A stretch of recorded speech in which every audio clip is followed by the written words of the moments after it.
In order to have established himself as a seer worth paying attention to for 6 centuries, Nostradamus has to have been getting some of his many predictions, right? Well, here's top 5 dark events Nostradamus tried to warn us all about.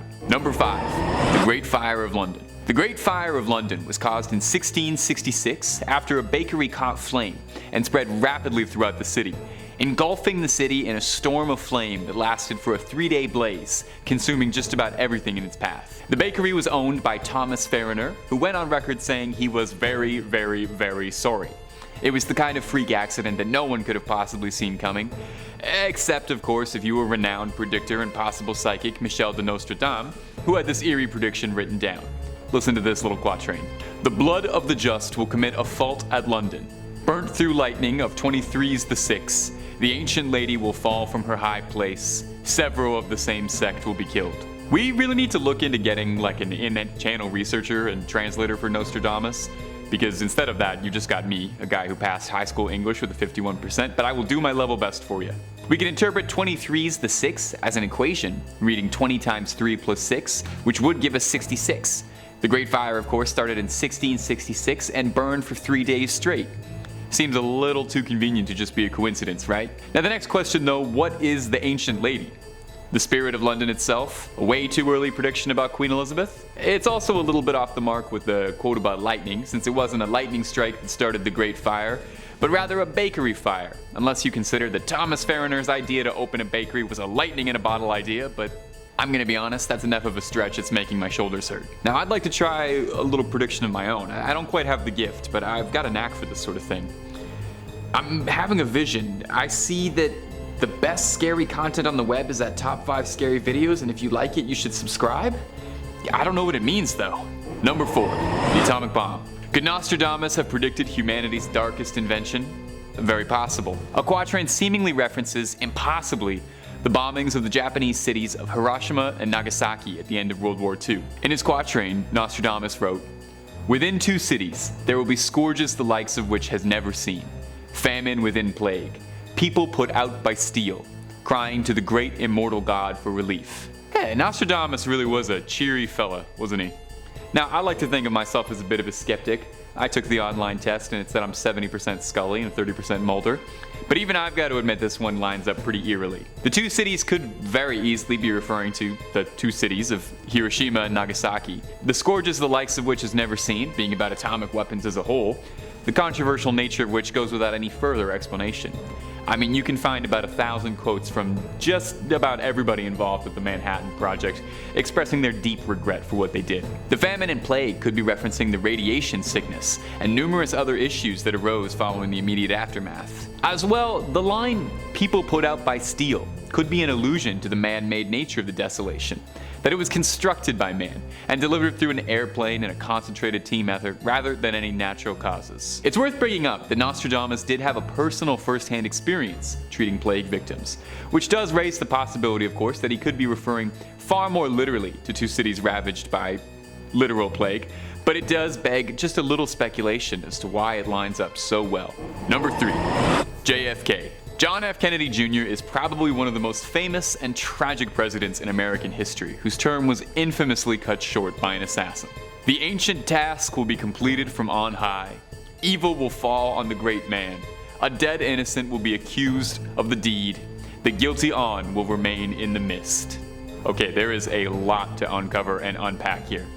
Firstly, a dead innocent will be accused of the deed. Now, the official story is that Lee Harvey Oswald was the assassin of JFK, although 2 days after his arrest, he was fatally shot. He insisted that he was just a patsy to cover up the conspiracy, and despite the official evidence pointing towards Oswald as the culprit, public opinion polls in recent years have shown that the majority of Americans do not believe the official story and suspect that Oswald was a false flag, although we could be talking for absolutely hours if we go on about that tangent. Do some reading on this one at home. This is my favorite conspiracy theory of all time, and once you start reading about it, it is going to be all you are doing for the next week. There is so much to uncover, we could not possibly do it in 10 minutes. Continuing on the prophecy, the ancient task will be completed from on high. Evil will fall on the great man. In a very literal sense, this could be referring to the fact that JFK was shot from an elevated position, But there is also a widely recognized conspiracy theory that JFK was ordered to be assassinated by his own government, which could possibly be referring to from on high. If Lee Harvey Oswald really was a cover story, like he claims and conspiracists claim, then that would mean that the guilty on will remain in the mist, possibly referring to the mystery that's lingered on about the event as a whole for 60 years. It's very likely we will never uncover the real story or the truth behind what happened that day. Maybe Nostradamus knew, but he's not telling us much these days. Doesn't pick up his phone that often, doesn't answer my calls. Number 2, King Henry II. King Henry II was, well, you can probably guess. He was the King of France for a bit. He was the King of France from 1547 until his reign was tragically cut short bitterly in 1559. A tragedy that had befallen the people of France as he was slain in an accident during a tourney. Who could have predicted it, of course, except, oh, you know how this bit goes by now. Let's all say it on 3. 1, 2, 3. Nostradamus. Of course he did. It's the title of the video. Alright, let's hear what the quatrain said. The young lion will overcome the older one. He will pierce his eyes through a golden cage. The 2 wounds will ensure a cruel death on the field of combat in a single battle.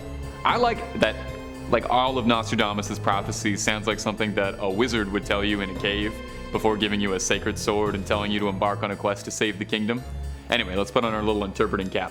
King Henry was accidentally mortally injured when during a joust, splinters from the broken lance of his opponent, Gabriel de Lorge, was lodged inside King Henry's eye.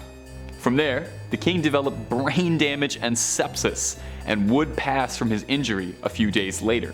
Definitely sounds like the cruel death that Nostradamus had predicted in his little prophecy there. Now, it wasn't quite the field of combat though, instead occurring during what was supposed to be a game. What can I say? They just played harder than we do. It's all fun and games until someone loses an eye and then France no longer has a king and you have to retreat to your estate in Normandy in disgrace and live out the rest of your days as an exile. Did everybody else's mom always tell them that as a kid whenever they would go out to play? Nostradamus and King Henry II were actually personal friends, making this prediction just a little bit more tragic than usual. Nostradamus had referred to him as the invincible King Henry II, which is a bit ironic sadly since it turned out he was very vincible. Number 1, the French Revolution. Now, depending on where you lived in 17th century France, maybe you didn't think the French Revolution was actually that dark a thing. Maybe you thought it was great, actually. I did hear at one point there was some cake being passed around to everybody. Wouldn't know. Wasn't there. But I can tell you that Nostradamus did seem to predict the revolution almost exactly. Why don't you take yourself a little ear gander at this? From the enslaved people, songs, chants, and demands, the princes and lords are held captive in prisons. In the future, by such headless idiots, these will be taken as divine utterances. Before the war comes, the Great Wall will fall, the king will be executed, his death coming too soon will be lamented. The guards will swim in the blood. Near the river Seine, the soil will be bloodied. Hey, this one I almost don't even need that translator for. I feel like I can actually kind of understand this one, straight up. It sounds fairly plain and simple, and really just sounds like someone describing the French Revolution. The Great Wall falling could be referring to the storming of the Bastille prison, which was located near the Seine River, and was a site of criminal execution. This is where the guillotine was, and the beginning of the revolution. Could the guillotine be referring to literal headless idiots? The king will be executed? Well, that definitely happened. The only difference in Nostradamus' prediction is that he said it would be lamented. And while I'm sure the king's royal family was very upset, the people of France at the time seemed pretty excited to see him go. The soil being bloodied could be a dramatization or a metaphoric way of speaking to all the violence conducted in the name of the French Revolution. I've got to say, it's pretty strange how well Nostradamus was able to predict the French Revolution and as well the passing of King Henry II, but maybe he's got a home turf advantage for this sort of thing. You can just really focus in that hyperactive lens on anything involving France. Well, that's all for this video, my precious little ghouls and goblins. If you want to see the best scary videos on the web, you know where to go. Take it easy.